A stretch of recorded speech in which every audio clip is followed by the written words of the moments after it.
ज्ञान की प्राप्ति। कई वर्षों की तपस्या और ध्यान के बाद भी उन्हें मुक्ति का मार्ग नहीं मिला। अंत में उन्होंने बोधगया, वर्तमान बिहार में एक पीपल के वृक्ष के नीचे ध्यान लगाया और कई दिनों की साधना के बाद उन्हें ज्ञान प्राप्त हुआ। वे बुद्ध बन गए, जिसका अर्थ है जागृत या प्रबुद्ध। धम्मचक्कपवत्तन।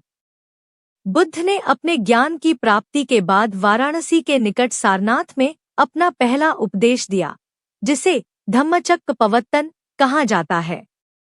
इस उपदेश के माध्यम से उन्होंने 4 आर्य सत्यों और अष्टांगिक मार्ग का उपदेश दिया, जो जीवन के दुखों से मुक्ति का मार्ग है। धर्म का प्रचार। इसके बाद बुद्ध ने अपने शेष जीवन को मानवता के कल्याण के लिए समर्पित कर दिया। उन्होंने उत्तर भारत के विभिन्न स्थानों में भ्रमण किया और लोगों को सत्य, अहिंसा, करुणा और मध्य मार्ग का उपदेश दिया। उनकी शिक्षाएं सरल और व्यावहारिक थीं, जिनमें अंधविश्वास, जात-पात और हिंसा के लिए कोई स्थान नहीं था।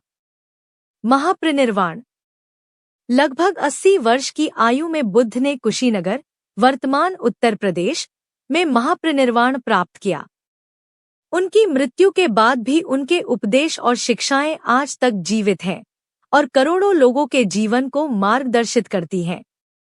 गौतम बुद्ध का जीवन और उनकी शिक्षाएं विश्व भर में शांति, सहिष्णुता और करुणा का प्रतीक बनी। उनके विचार आज भी प्रासंगिक हैं और जीवन को सही दिशा देने में सहायक हैं। ज्ञान की प्राप्ति। कई वर्षों की तपस्या और ध्यान के बाद भी उन्हें मुक्ति का मार्ग नहीं मिला। अंत में उन्होंने बोधगया, वर्तमान बिहार में एक पीपल के वृक्ष के नीचे ध्यान लगाया और कई दिनों की साधना के बाद उन्हें ज्ञान प्राप्त हुआ। वे बुद्ध बन गए, जिसका अर्थ है जागृत या प्रबुद्ध। धम्मचक्कपवत्तन। बुद्ध ने अपने ज्ञान की प्राप्ति के बाद वाराणसी के निकट सारनाथ में अपना पहला उपदेश दिया, जिसे धम्मचक्कपवत्तन कहा जाता है। इस उपदेश के माध्यम से उन्होंने 4 आर्य सत्यों और अष्टांगिक मार्ग का उपदेश दिया, जो जीवन के दुखों से मुक्ति का मार्ग है। धर्म का प्रचार। इसके बाद बुद्ध ने अपने शेष जीवन को मानवता के कल्याण के लिए समर्पित कर दिया। उन्होंने उत्तर भारत के विभिन्न स्थानों में भ्रमण किया और लोगों को सत्य, अहिंसा, करुणा और मध्य मार्ग का उपदेश दिया।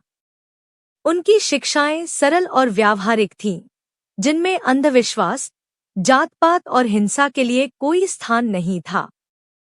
महापरिनिर्वाण। लगभग 80 वर्ष की आयु में बुद्ध ने कुशीनगर, वर्तमान उत्तर प्रदेश, में महापरिनिर्वाण प्राप्त किया। उनकी मृत्यु के बाद भी उनके उपदेश और शिक्षाएं आज तक जीवित हैं और करोड़ों लोगों के जीवन को मार्गदर्शित करती हैं। गौतम बुद्ध का जीवन और उनकी शिक्षाएं विश्व भर में शांति, सहिष्णुता और करुणा का प्रतीक बनी। उनके विचार आज भी प्रासंगिक हैं और जीवन को सही दिशा देने में सहायक हैं।